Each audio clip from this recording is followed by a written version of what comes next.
आज इस कार्यक्रम की चर्चा करने से पहले मैं अपने हृदय के भावों को व्यक्त करना चाहता हूं।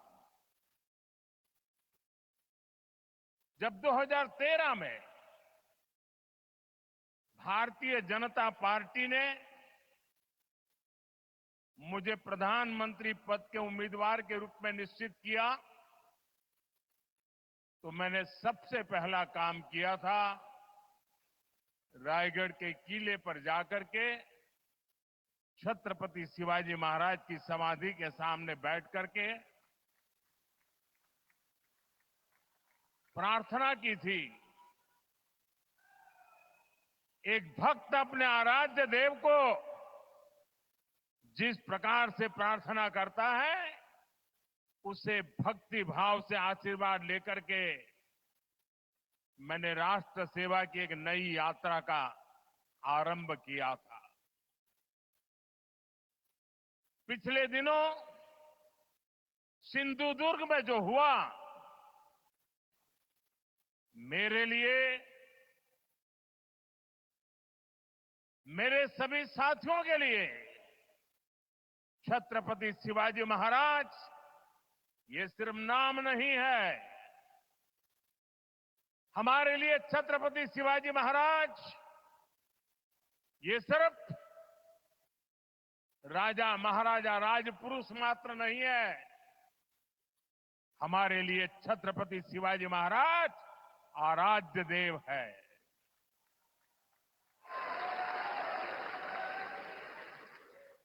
और मैं आज सर झुका करके मेरे आराध्य देव छत्रपति शिवाजी महाराज की उनके चरणों में मस्तक रख के माफी मांगता हूं।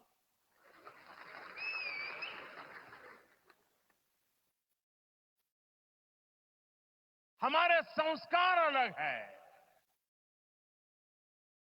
हम वो लोग नहीं हैं जो आए दिन भारत मां के महान सपूत, इसी धरती के लाल वीर सावरकर को अनाप शनाप गालियां देते रहते हैं, अपमानित करते रहते हैं, देशभक्तों की भावनाओं को कुचलते हैं। उसके बावजूद भी वीर सावरकर को गालियां देने के बावजूद भी माफी मांगने को जो तैयार नहीं है, अदालतों में जाकर के लड़ाई लड़ने को तैयार है, इतने बड़े महान सपूत का अपमान करके जिनको पश्चाताप नहीं होता है, महाराष्ट्र की जनता उनके संस्कार को अब जान ले। और ये हमारे संस्कार है। इस धरती पर आते ही आज मैंने पहला काम मेरे आराध्य देव छत्रपति शिवाजी महाराज में उनके चरणों में सर झुका करके क्षमा मांगने का कर रहा हूं। और इतना ही नहीं, जो लोग छत्रपति शिवाजी महाराज को अपने आराध्य देव मानते हैं, उनके दिल को जो गहरी चोट पहुंची है, मैं ऐसे आराध्य देव की पूजा करने वालों को भी, उनकी भी सर झुका करके क्षमा मांगता हूं। मेरे संस्कार अलग है। हमारे लिए हमारे आराध्य देव से बड़ा कुछ नहीं होता है। साथियों, आज का दिन महाराष्ट्र की विकास यात्रा का एक ऐतिहासिक दिन है। ये भारत की विकास यात्रा के लिए बहुत बड़ा दिन है। विकसित महाराष्ट्र, विकसित भारत के संकल्प का सबसे अहम हिस्सा है। इसलिए पिछले 10 वर्ष हो या अभी मेरी सरकार का तीसरा कार्यकाल, महाराष्ट्र की ये लगातार बड़े फैसले लिए गए हैं। महाराष्ट्र के पास विकास के लिए जरूरी सामर्थ्य भी है, संसाधन भी है। यहां समुद्र के तट भी है। इन तटों से अंतर्राष्ट्रीय व्यापार का सदियों पुराना इतिहास भी है और यहां भविष्य की अपार संभावनाएं भी है। इन अवसरों का पूरा लाभ महाराष्ट्र को और देश को मिले, इसके लिए आज वाढवण पोर्ट की नींव रखी गई है। इस पोर्ट पर 76,000 करोड़ रुपए से ज्यादा खर्च किए जाएंगे। ये देश का सबसे बड़ा कंटेनर पोर्ट होगा। ये देश ही नहीं, दुनिया के सबसे गहरे पोर्ट में से एक महत्वपूर्ण पोर्ट होगा।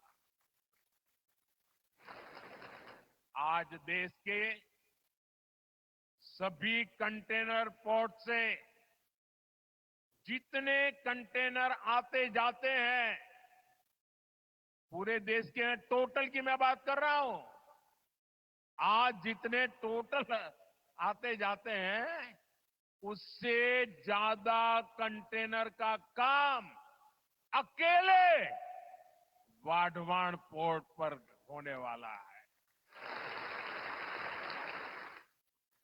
आप अंदाज लगा सकते हैं ये पोर्ट महाराष्ट्र और देश के व्यापार का, औद्योगिक प्रगति का कितना बड़ा केंद्र बनेगा। इस क्षेत्र की पहचान अब तक प्राचीन किलों यानी फोर्ट से होती थी। अब इस क्षेत्र की पहचान आधुनिक पोर्ट से भी हुआ करेगी। मैं पालघर के लोगों को,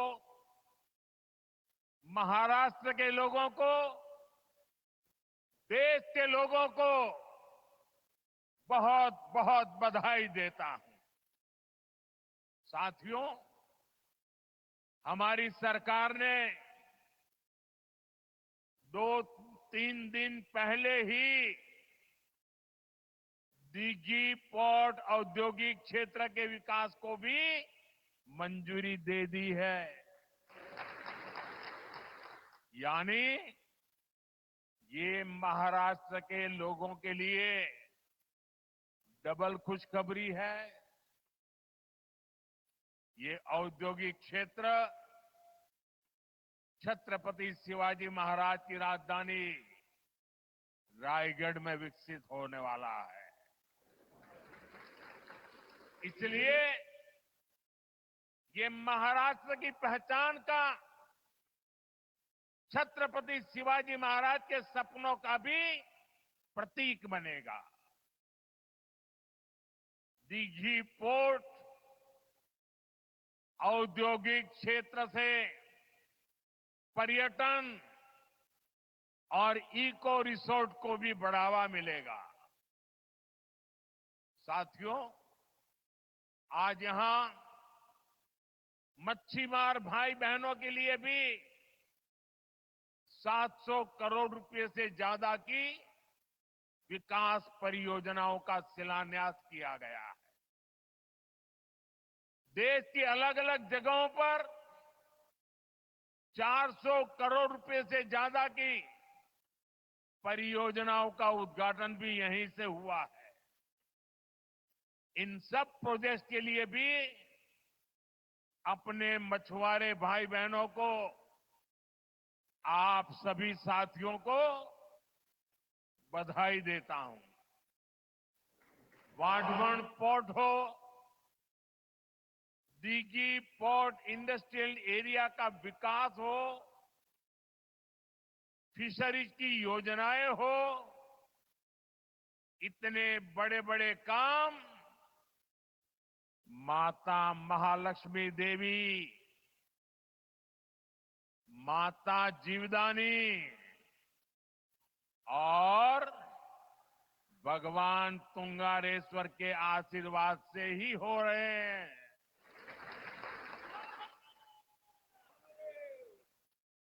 माता महालक्ष्मी देवी, माता जीवदानी आणि भगवान तुंगारेश्वर यांना माझे शत शत नमन। साथियों, एक समय था जब भारत को विश्व के सबसे समृद्ध और सशक्त राष्ट्रों में गिना जाता था। भारत की समृद्धि का एक बड़ा आधार था भारत का सामुद्रिक सामर्थ्य। हमारी इस ताकत को महाराष्ट्र से बेहतर और कौन जानेगा। छत्रपति शिवाजी महाराज, उन्होंने समुद्री व्यापार को, समुद्री शक्ति को एक नई ऊंचाई दी थी।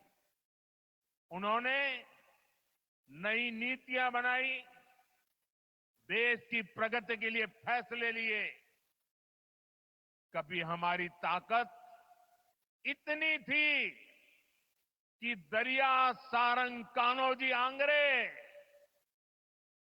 पूरी ईस्ट इंडिया कंपनी पर भारी पड़े थे। लेकिन आजादी के बाद उस विरासत पर ध्यान नहीं दिया गया। औद्योगिक विकास से लेकर व्यापार तक भारत पीछे ही छूटता चला गया। लेकिन साथियों, अब ये भारत नया भारत है। नया भारत इतिहास से सबक लेता है। नया भारत अपने सामर्थ्य को पहचानता है। नया भारत अपने गौरव को पहचानता है। गुलामी की बेड़ियों के हर निशान को पीछे छोड़ते हुए नया भारत समुद्री इंफ्रास्ट्रक्चर में मिल के नए पत्थर लगा रहा है। साथियों, पिछले एक दशक में भारत के समुद्री तटों पर विकास को अभूतपूर्व गति मिली है। हमने बंदरगाहों को आधुनिक बनाया है। हमने जल मार्गों को विकसित किया है। जहाजों को बनाने का काम भारत में हो, भारत के लोगों को रोजगार मिले, सरकार ने इस पर जोर दिया है। इस दिशा में लाखों करोड़ रुपए का निवेश हुआ है। आज इसके परिणाम भी हमें देखने को मिल रहे हैं। ज्यादातर पोर्ट की क्षमता पहले की तुलना में दोगुनी हो गई है। निजी निवेश भी बढ़ा है। जहाजों के आने जाने के समय में भी कमी आई है। इसका लाभ किसे मिल रहा है? हमारे उद्योगों, हमारे व्यापारियों, जिनकी लागत कम हुई है। इसका लाभ हमारे युवाओं को मिल रहा है, जिन्हें नए अवसर मिल रहे हैं।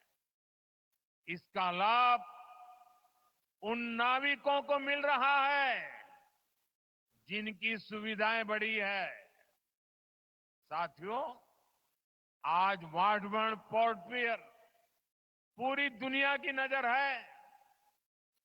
दुनिया में वाटवर्ण पोर्ट की बराबरी करने वाले 20 मीटर जितनी गहराई वाले बहुत कम बंदरगाह है। इस पोर्ट पर हजारों जहाज आएंगे, कंटेनर आएंगे। इस पूरे क्षेत्र की आर्थिक तस्वीर बदल जाएगी। सरकार वाटवर्ण पोर्ट को रेल और हाईवे कनेक्टिविटी से भी जोड़ेगी। कितने ही नए नए व्यापार इस पोर्ट की वजह से यहां शुरू होंगे।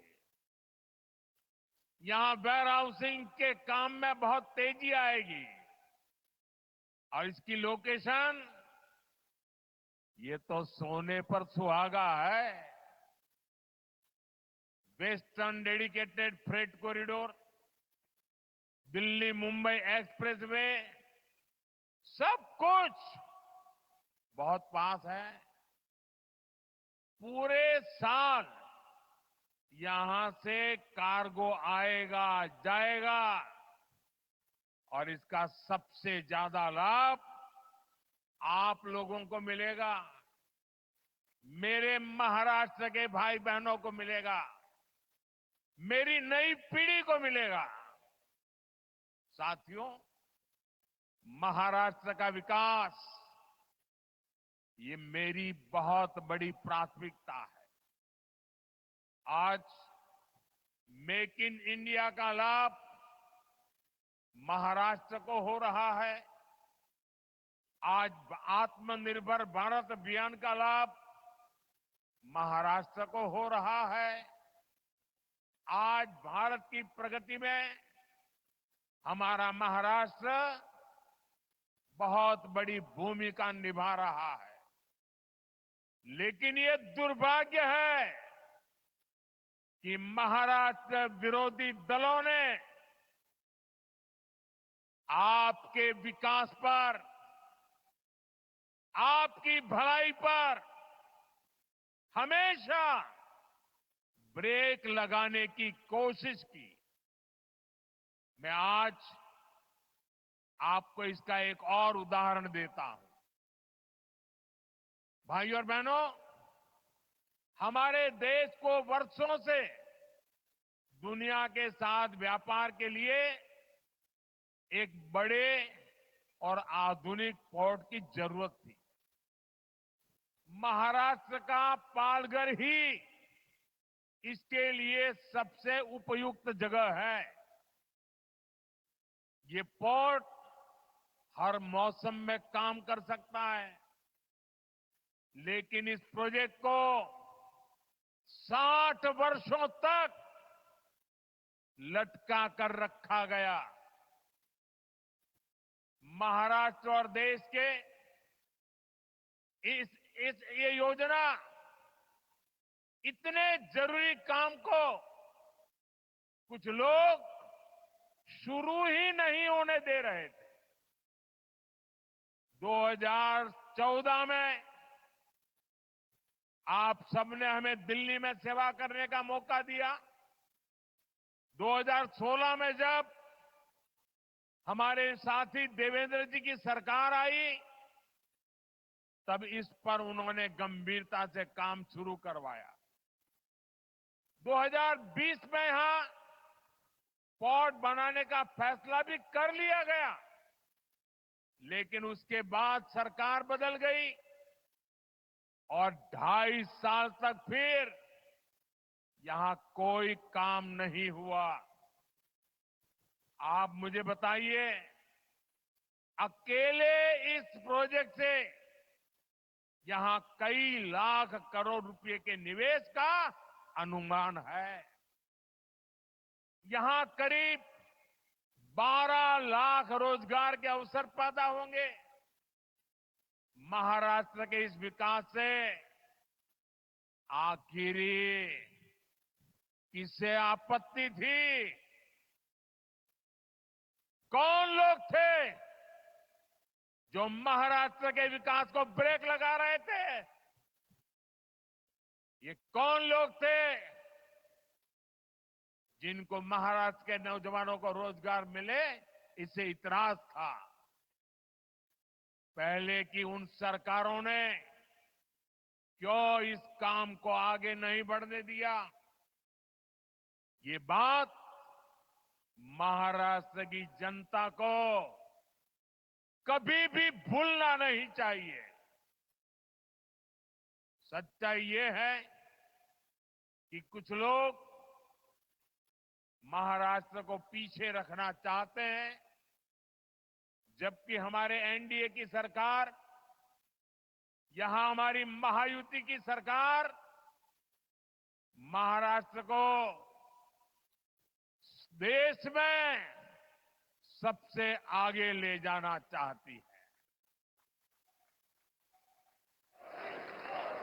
साथियों, जब समुद्र से जुड़े अवसरों की बात होती है तो इसमें सबसे अहम भागीदार हमारे मछुआरे भाई बहन हैं।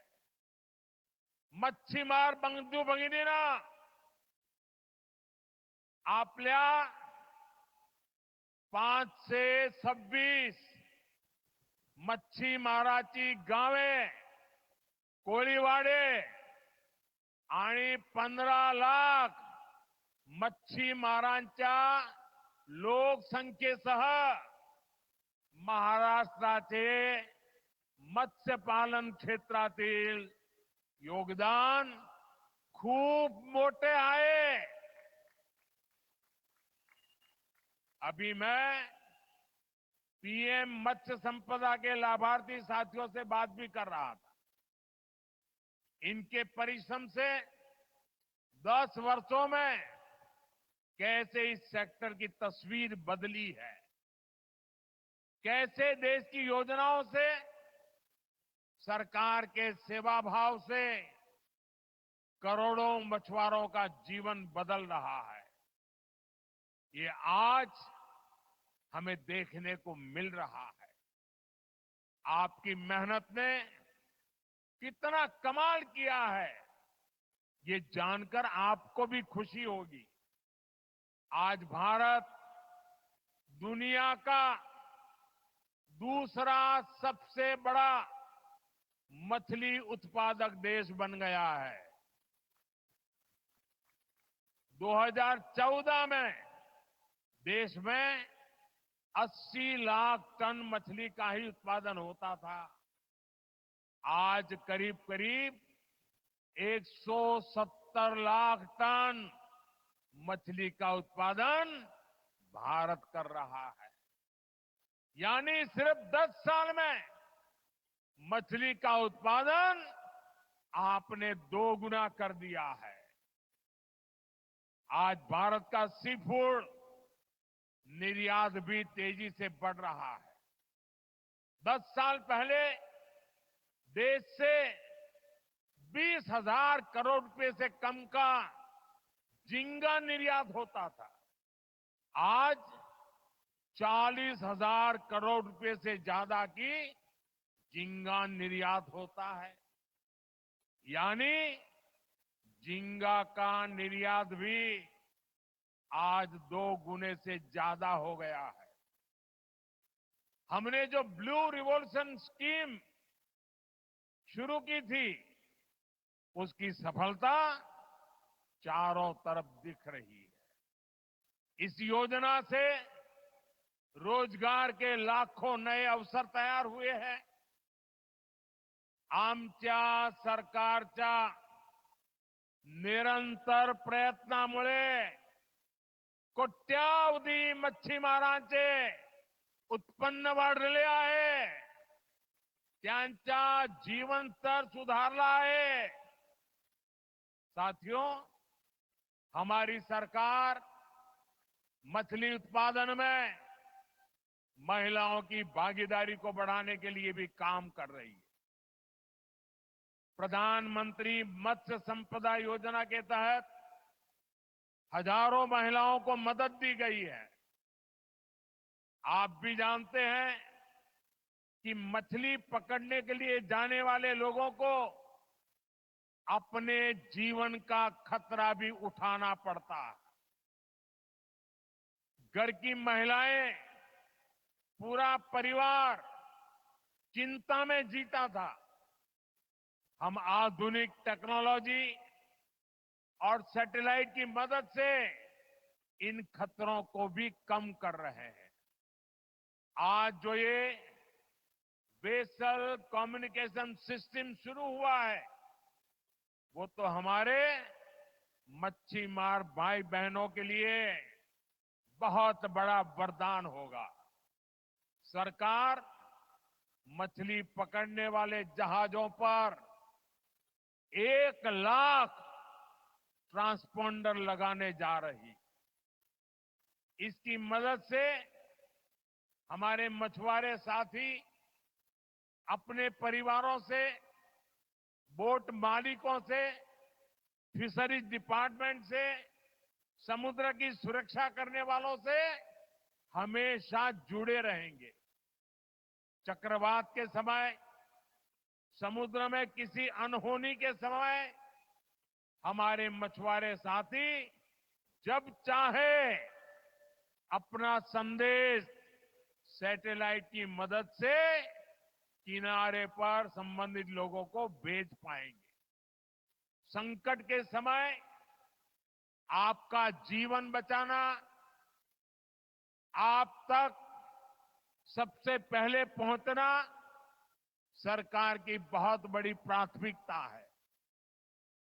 साथियों, मच्छीमार भाई बहनों के जहाज सुरक्षित लौट सके, इसके लिए 110 से ज्यादा मच्छी बंदरगाह और लैंडिंग सेंटर्स भी बनाए जा रहे हैं.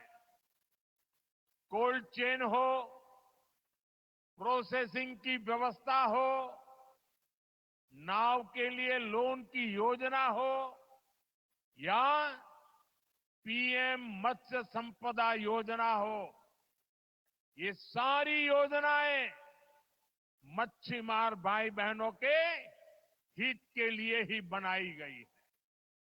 हम तटीय गांवों के विकास पर और ज्यादा ध्यान दे रहे हैं.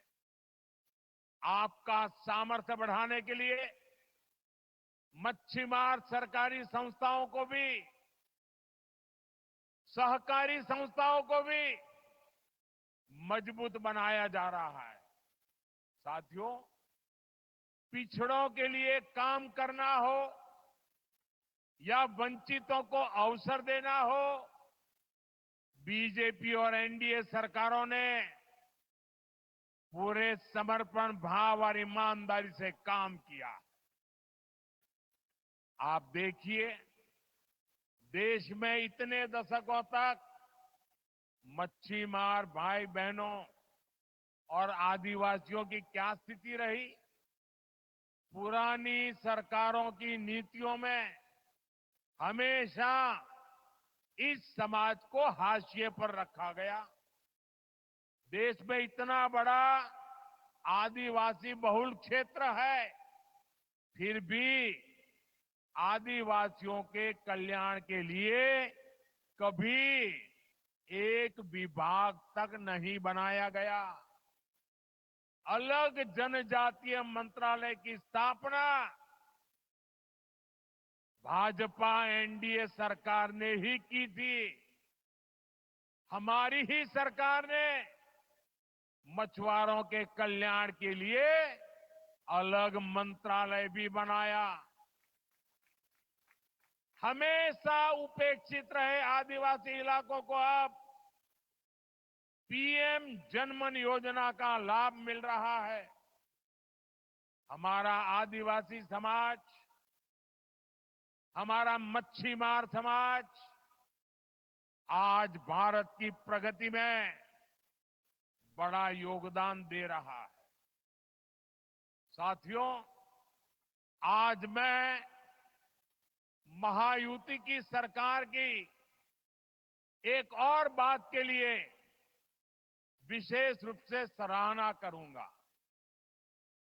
विमेन लेड डेवलपमेंट में, नारी सशक्तिकरण में महाराष्ट्र देश को दिशा दिखा रहा है।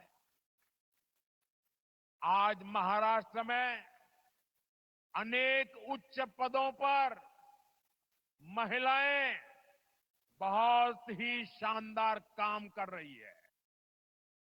राज्य के इतिहास में पहली बार मुख्य सचिव के रूप में सुजाता सौनिक जी राज्य प्रशासन का मार्गदर्शन कर रही है। पहली बार राज्य के पुलिस फोर्स की प्रमुख डीजीपी रश्मि शुक्ला जी नेतृत्व कर रही है। पहली बार राज्य के फॉरेस्ट फोर्स की प्रमुख के रूप में शोमिता विश्वास जी लीड कर रही है। पहली बार राज्य के कानून विभाग के प्रमुख के रूप में श्रीमती सुवर्णा केवले जी बड़ी जिम्मेदारी संभाल रही है। इसी तरह राज्य के प्रिंसिपल अकाउंटेंट जनरल के रूप में जया भगत जी ने कमान संभाली हुई है और मुंबई में कस्टम्स डिपार्टमेंट का नेतृत्व प्राची स्वरूप जी के हाथों में है। मुंबई की विशाल और मुश्किल भरे अंडरग्राउंड मेट्रो 3 को मुंबई मेट्रो की एमडी अश्विनी भिड़े जी लीड कर रही है। उच्च शिक्षा क्षेत्र में भी महाराष्ट्र में महिलाएं नेतृत्व कर रही है। महाराष्ट्र हेल्थ यूनिवर्सिटी के कुलगुरु के रूप में लेफ्टिनेंट जनरल डॉक्टर माधुरी कानिटकर जी नेतृत्व कर रही है। महाराष्ट्र के स्किल्स यूनिवर्सिटी के पहले कुलगुरु के रूप में डॉक्टर अपूर्वा पालकर जी नई पहल कर रही है। ऐसे कितने ही बड़े और बहुत जिम्मेदार भरे पद है जहां महाराष्ट्र में नारी शक्ति अपने श्रेष्ठ प्रदर्शन कर रही है। इनकी सफलता इस बात का प्रमाण है कि 21वीं सदी की नारी शक्ति समाज को नई दिशा देने के लिए तैयार है। यही नारी शक्ति विकसित भारत का बहुत बड़ा आधार है। साथियों, सबका साथ, सबका विकास, सबका विश्वास और सबका प्रयास, ये एनडीए सरकार का मंत्र है। मुझे विश्वास है आप सबके सहयोग से हम महाराष्ट्र को विकास की नई ऊंचाई पर ले जाएंगे। आप महायुति सरकार पर अपना आशीर्वाद बनाए रखिए। एक बार फिर आप सभी को देश के सबसे बड़े पोर्ट के लिए, अनेक अनेक मच्छीमार भाइयों के लिए, योजनाओं के लिए अनेक अनेक शुभकामनाएं देता हूं, बधाई देता हूं। मेरे साथ बोलिए भारत माता की। दोनों हाथ ऊपर करके पूरी ताकत से बोलिए भारत माता की। आज आपके साथ समंदर की हर लहरें भी अपना सूर जोड़ रही है। भारत माता की, भारत माता की, भारत माता की। बहुत बहुत धन्यवाद।